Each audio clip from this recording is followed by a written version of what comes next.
Contradiction से भरपूर है। इस सिलसिले को आगे बढ़ाते हैं। आज की इस वीडियो में कुछ और कंट्रडिक्शंस पर बात करते हैं। कुरान अगर वाकई किसी खुदा की किताब होती तो ये किताब 10 साल के बच्चे से लेकर 90 साल के बूढ़े तक सबकी समझ में आसानी से आ जाने वाली किताब थी, क्योंकि कुरान में खुदा खुद ये दावा करता है कि हमने इस किताब को बहुत आसान बनाया है।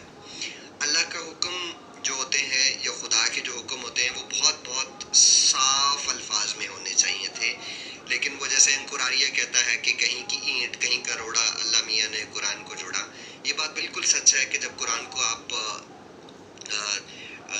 एक तनकीदी नज़र से पढ़ते हैं, अकीदत की पट्टी उतार कर पढ़ते हैं, तो ये बात आपको सामने आती है कि ये किसी खुदा की किताब नहीं बल्कि तज़ादात और कॉन्ट्रडिक्शन से और गलतियों से भरपूर किताब है। मुसलमान बेचारे कुरान की तशरीह करते करते 73 फ़िरके बना बैठे हैं। कुरान किसने लिखा, क्यों लिखा, ये जानने के लिए सत्य सनातन चैनल पर रियल हिस्ट्री ऑफ इस्लाम की मेरी सीरीज़ देखते रहिए। चलें आपको कुछ और कंट्रडिक्शंस बताता हूँ कुरान की। मैंने कुरान से पूछा, कुरान ज़रा ये बताना कि सबसे पहला मुसलमान कौन था। कुरान ने सूरह अल-राफ की आयत 143 में जवाब दिया कि सबसे पहला इंसान मुसलमान मूसा था। दिल को तसल्ली हुई कि चलो कुरान के पास किसी बात का तो जवाब है, लेकिन मेरी तसल्ली ये बहुत थोड़ी देर रही और कुरान ने सूरह ज़ुमर की आयत 12 में मोहम्मद को पहला मुसलमान करार दे दिया।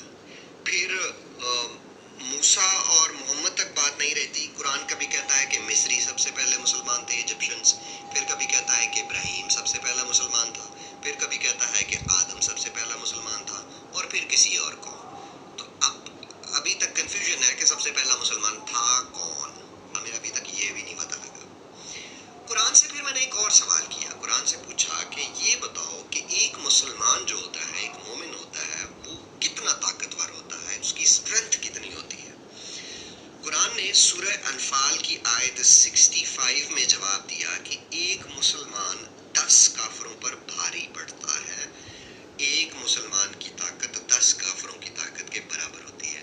लेकिन साथ ही अगली आयत में यानी इसकी 66 आयत में बोला कि मुसलमानों में अभी कमजोरी है, इसलिए एक मुसलमान 2 काफिरों पर भारी है।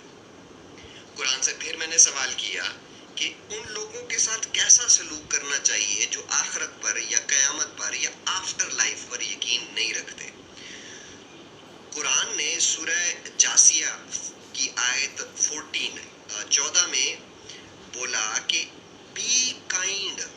मुझे बहुत खुशी हुई और थोड़ा हैरान भी हुआ कि कुरान काफिरों पर और उन लोगों पर जो आफ्टर लाइफ पर यकीन नहीं रखते उनके लिए बी काइंड का हुक्म दे रहा है।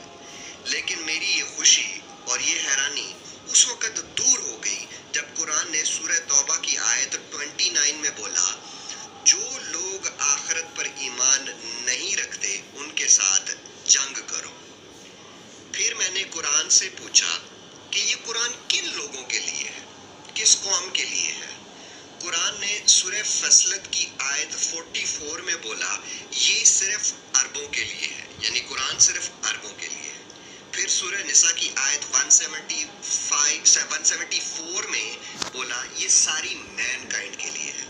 कुरान सिर्फ अरबों और सारी मैनकाइंड तक नहीं रुका, बल्कि सूरह रहमान की आयत 33 में बोला, ये इंसानों और जिनों के लिए भी है। अब मुझे नहीं पता कि आप लोग जानते हैं कि नहीं कि जिन किसको कहते हैं। जिन मुसलमानों का एक बिलीव है कि जिन एक ऐसी मखलूक है जो इंसानी आंख से नजर नहीं आती, वो इनविजिबल होते हैं, और जिनों में भी काफिर और मुसलमान होते हैं। अच्छा जी, आगे फिर मैंने कुरान से एक और सवाल किया। मैंने कुरान से पूछा कि अरब वालों के पास मोहम्मद से पहले कोई नबी आया या नहीं आया। तो कुरान ने सूरह सबा की आयत 44 में साफ साफ इनकार कर दिया, लेकिन सूरह यूनुस की आयत 47 में बोला, हम हर कौम पर नबी भेजते हैं। तो मोहम्मद से पहले जो अरब थे उनके पास कौन सा नबी आया था? वैसे तो मोहम्मद से पहले ईसा आया था, जीसस आया था, लेकिन जीसस तो नसरानियों का था, अरबों का तो नहीं था। तो अरबों पर मोहम्मद से पहले कौन सा नबी आया? और अगर मुसलमान ये बोलें कि अरबों के लिए मोहम्मद नबी आया, तो मोहम्मद से पहले, जीसस के जाने के बाद और मोहम्मद से पहले बीच में जो अरब बेचारे गुजर गए 500-600 साल में, उनका क्या होगा? उनके लिए कौन सा नबी था? ये अब जवाब मुसलमान देंगे कि कौन सा नबी था।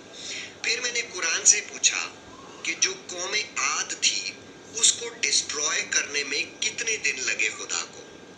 कुरान ने सूरह कमर की आयत 19 में बोला कि एक दिन में डिस्ट्रॉय कर दिया गया था कौम आद को, लेकिन सूरह फसलत की आयत 16 में बोला कई दिन।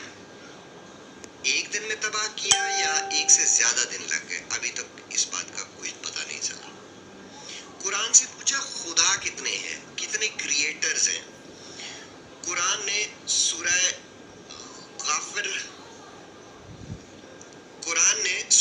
गाफिर की आयत 62 में बोला सिर्फ एक, लेकिन कुरान सूरह मोमिनून की आयत 14 में अल्लाह के लिए जो अल्फाज यूज़ किए या क्रिएटर के लिए जो अल्फाज किए, वो कुरान कह रहा है सूरह मोमिनून की आयत 14 में अहसनुल खालिकीन, यानी पैदा करने वालों में से सबसे बेहतरीन।